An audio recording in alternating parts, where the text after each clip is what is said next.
नमस्कार। देश के नंबर 1 हिंदी न्यूज चैनल का नंबर 1 शो साजिश देख रहे हैं आप। मैं हूं आपके साथ मौरिका ठाकुर। साजिश में सबसे पहले बात उस 21 साल की माया रेगेव की, जिसने हमास जैसे संगठन को झुकने पर मजबूर कर दिया।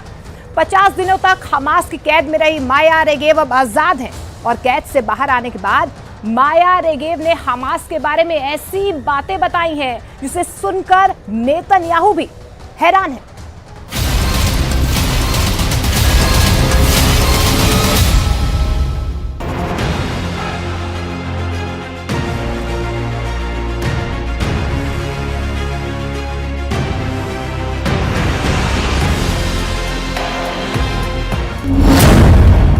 इक्कीस साल की बंधक माया रेगेव का वीडियो।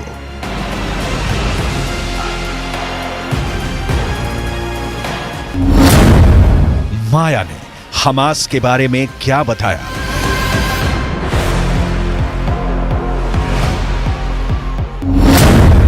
हमास ने माया के साथ कैसा सलूक किया?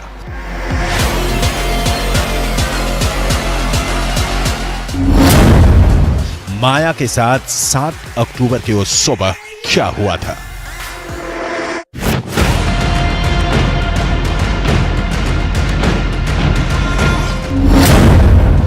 माया को हमास ने कैसे किया था अगवा?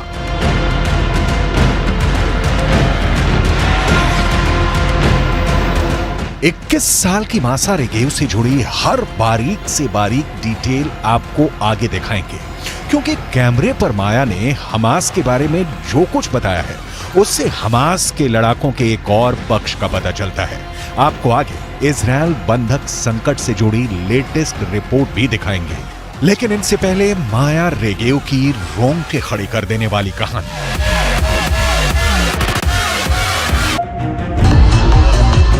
माया रेगेव सही सलामत थी जब म्यूजिक फेस्टिवल में थी,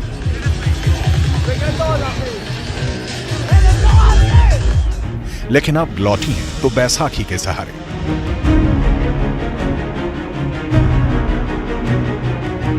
बंधकों को वापस ला रही वैन में बैठने से पहले माया रेगेव का यह वीडियो देखिए, जो हमास की उन सारे कायदों की धज्जियां उड़ाता है जिसमें कहा गया है कि बंधक बिल्कुल सुरक्षित लौटेंगे।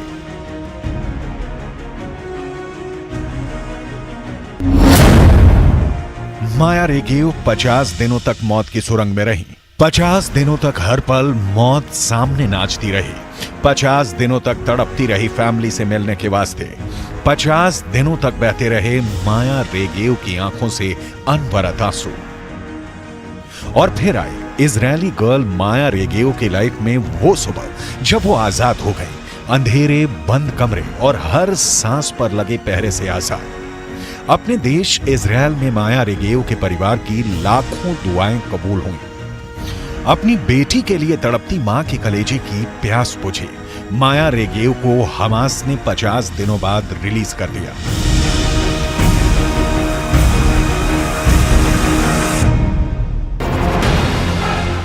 माया और माया के 18 साल के भाई इताई को हमास के लड़ाकों ने 7 अक्टूबर को नोआ म्यूजिक फेस्टिवल से अगवा किया था।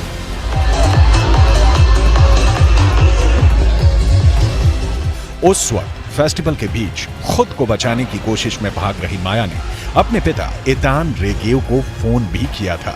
उनके पिता ने बेटी की वो कॉल रिकॉर्ड कर ली थी। वो लगातार उससे अपनी लोकेशन भेजने को कह रहे थे, लेकिन इतने में फोन कट गया। इसके बाद माया के पिता लगातार गाजा की सीमा के पास मौजूद अस्पतालों में अपने दोनों बच्चों को खोजते रहे। उन्हें कोई सुराग नहीं मिला। कुछ देर बाद ईलान को सोशल मीडिया पर एक वीडियो मिला। इसमें एक ट्रक के पीछे हमास लड़ाकों ने उनके बेटे इताई को बांध रखा था। फोन कॉल के वक्त माया लगातार कह रही थी, वो लोग मुझे मार रहे हैं, उन्होंने मुझे गोली मारी है, हम मर जाएंगे, मैं कार में छिपी हुई हूं, वो हम पर गोली चला रहे हैं।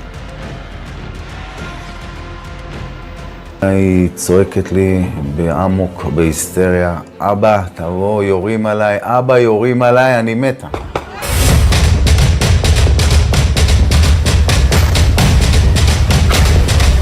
हमास ने 7 अक्टूबर को इजरायल के लोगों को जब बंधक बनाया तो ना उनकी उम्र देखी ना मर्द औरत देखा। जो भी पकड़ा गया उसे अपनी वैन में ठूस कर चलते बने, जिसे जी चाहा मारा पीटा, और एक लड़की की बॉडी तो पूरे गाजा में निर्वस्त्र करके घुमाया। माया रेगेव के पैर जख्मी हैं। माया के साथ जो 12 और बंधक इजरायली कैद से रिहा हुए हैं, इनमें से 3 बच्चों की उम्र 10 साल से भी कम है। हमास के कैद से आजाद हुई 5 साल की रज अपनी 3 साल की बहन अवीव और मां के साथ बंधक थी।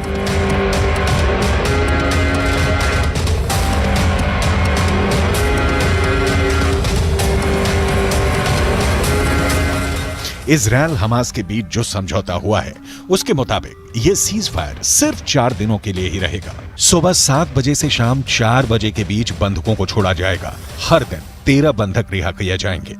इजरायल ने एक बयान जारी कर बताया कि इसके बाद अतिरिक्त 10 बंधकों की रिहाई पर सीज फायर 1 दिन और बढ़ जाएगा। मतलब 5 दिनों में कुल 60 बंधक छोड़ने का सौदा हुआ है।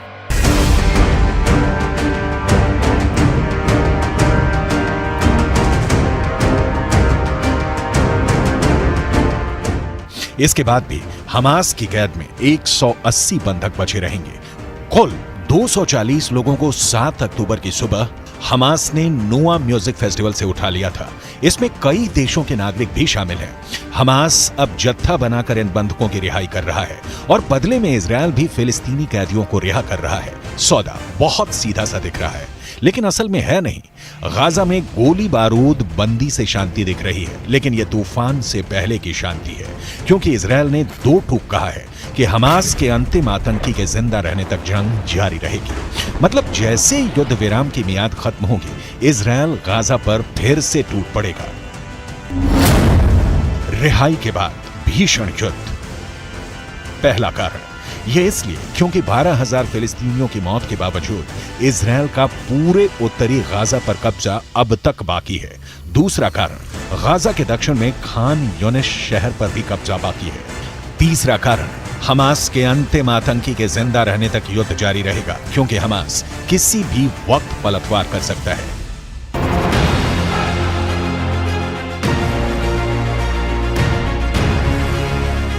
मैसेज लाउड एंड क्लियर है कि संघर्ष विराम के बाद भी इजरायल नहीं रुकेगा।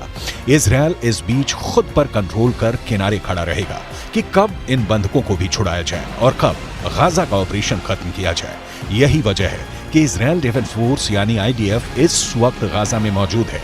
टैंकों की पहरेदारी गाजा से हटाई नहीं गई है, क्योंकि जमीनी हकीकत यह है कि ना तो हमास को इजरायल पर पूरा भरोसा है कि सारे बंधकों को सुरक्षित रिहा करेगा, ना हमास को भरोसा है कि इजरायल सीज फायर का उल्लंघन नहीं करेगा। यानी दोनों सीज फायर में तब तक बंधे हैं जब तक उनकी मांग पूरी होती रहेगी। इजरायल का ताजा बयान है कि सीज फायर के बाद गाजा से लेकर कतर तक हमास के एक आतंकी को चुन चुन कर मारा जाएगा। हमास इजरायल के इस ऐलान को सुन चुका है और हमास भी ये जता चुका है कि उसे भी जब मौका मिलेगा वो इजरायल पर 7 अक्टूबर जैसा क्रूर हमला करेगा। जाहिर है दुश्मनी के बीच सिर्फ सीज फायर आया है, और वो भी बिना भरोसे वाला।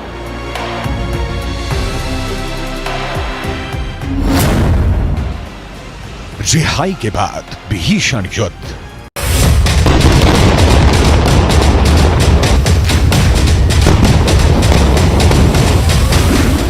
जानकारों का मानना है कि हमास युद्ध विराम के तहत खुद को संगठित कर रहा है। हमास के टॉप लीडर खुद के लिए बेहद महफूज जगह की तलाश कर रहे हैं। इजरायल की हमास के खात्मे के साथ लेबनान के हिजबुल्ला और यमन के हूथी विद्रोहियों को भी नस्तो नाबूद करने की प्लानिंग है। लिहाजा इजरायल कोशिश में है कि जितनी जल्दी हो सके बंधकों को छुड़ा लिया जाए।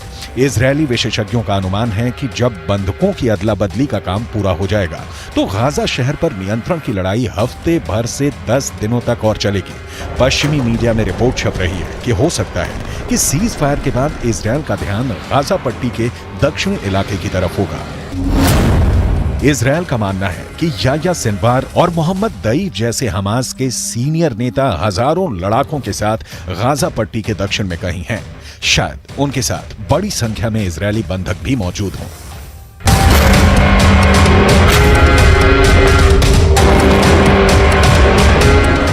गाजा पट्टी के लगभग 22 लाख लोगों का एक बहुत बड़ा हिस्सा दक्षिण की ओर चला गया है।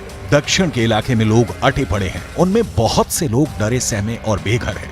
ऐसा लगता है कि वहां एक बहुत बड़ी मानवीय त्रासदी अपने होने का इंतजार कर रही है। अल मवासी के रेतीले मैदानों के बीच टेंटों में ठूंसे सैकड़ों फिलिस्तीनियों का मंजर दुनिया को इस मानवीय संकट की ओर निगाहें दौड़ाने के लिए मजबूर कर सकता है।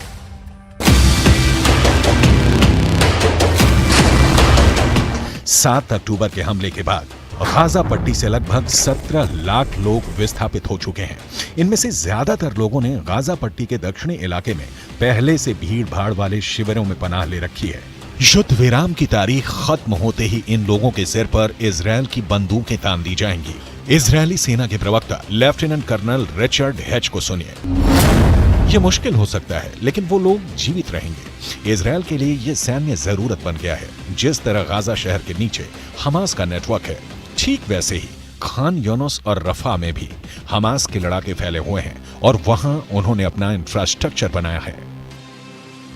इजरायल इस बार हमास से सदा सदा के लिए निपटारा चाहता है और हमास के खिलाफ इजरायल को नेस्तो नाबूद करने के अब तक के बीच आता रहा है बंधक संकट। बंधकों में कई विदेशी होने की वजह से और खुद इजरायल में विरोध प्रदर्शन होने से नेतन्याहू ने हमास से युद्ध विराम तो कर लिया, लेकिन युद्ध तो तभी खत्म होगा जब हमास को मिट्टी में मिला दिया जाए। इंतजार कीजिए सीज फायर को बीत जाने का और इजरायल के हमास के खिलाफ फिर से जोरदार हमले का, क्योंकि ये रुकने वाला नहीं है।